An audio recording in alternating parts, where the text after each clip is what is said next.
Hello बच्चों, कैसे हैं आप सब? आई एम वेरी श्योर बेहतरीन होंगे।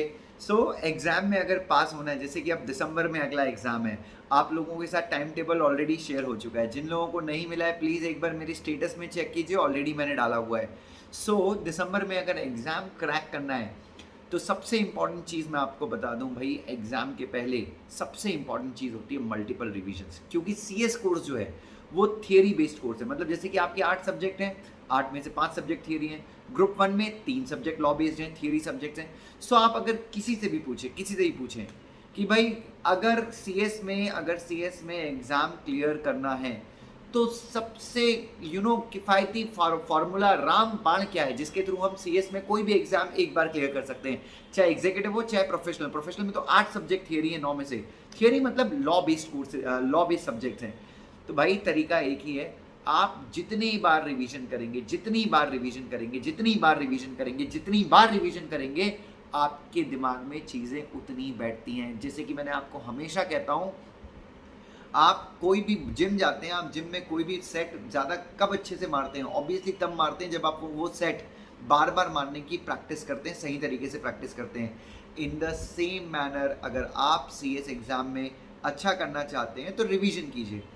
अब सबसे बड़ी प्रॉब्लम ये है कि सर रिवीजन की स्ट्रैटेजी क्या होनी चाहिए, मेथोडोलॉजी क्या होनी चाहिए रिवीजन की? बच्चों देखिए, सबसे पहले तो एक चीज़ याद रखिए, सबसे पहला चीज़ बच्चों, क्योंकि आपको थोड़ा सा डिसिप्लिन फॉलो करना पड़ेगा यार, अपने कोर्स में डिसिप्लिन फॉलो करना बहुत ज़रूरी है। तो सबसे पहली चीज़ जो है, जब आपकी क्लासेस रेगुलर चलती हैं, जब आपकी क्लासेस आप करते हैं, जब आप रेगुलर क्लासेस करते हैं, तो मेरे हिसाब से अगर आप ऐसा कर रहे हैं तो बहुत सही है। सबसे पहला रिवीजन तो आपका क्लास के साथ में होना चाहिए। आपको जो टीचर पढ़ाते हैं डेफिनेटली आपको राइटिंग प्रैक्टिस आप करते होंगे, डेफिनेटली बहुत अच्छी बात है। जैसे हम अपने स्टूडेंट्स को क्लास में ही राइटिंग प्रैक्टिस करवा देते हैं।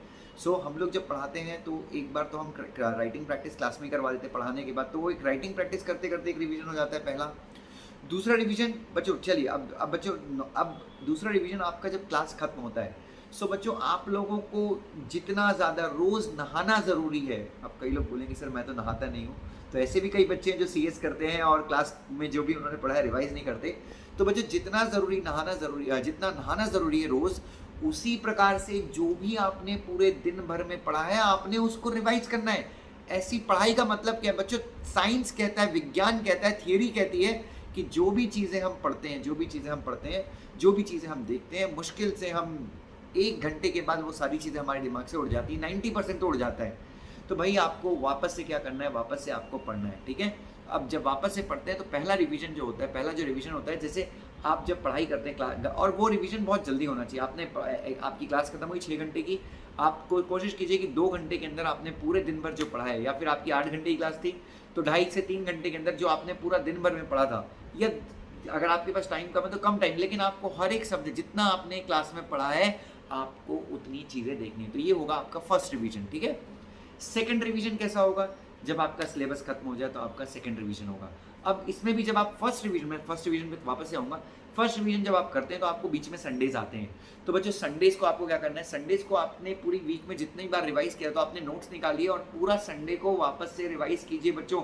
अगर बच्चों देखिए, अगर आपको पास होना है यार, अपना कोर्स जो है बहुत कम रिजल्ट आता है, अगर आपको पास होना है तो भाई आपको इतनी मेहनत तो आपको करनी पड़ेगी, अदरवाइज कोई सेंस नहीं है। फिर आप रिग्रेट करेंगे, मेरा 2 अटेम्प्ट हो गया, मेरा 3 अटेम्प्ट हो गया, सर कोर्स डिफिकल्ट है, नहीं हो रहा है, मैं कोशिश करता हूँ, किस्मत साथ नहीं देती, भाग्य साथ नहीं देता।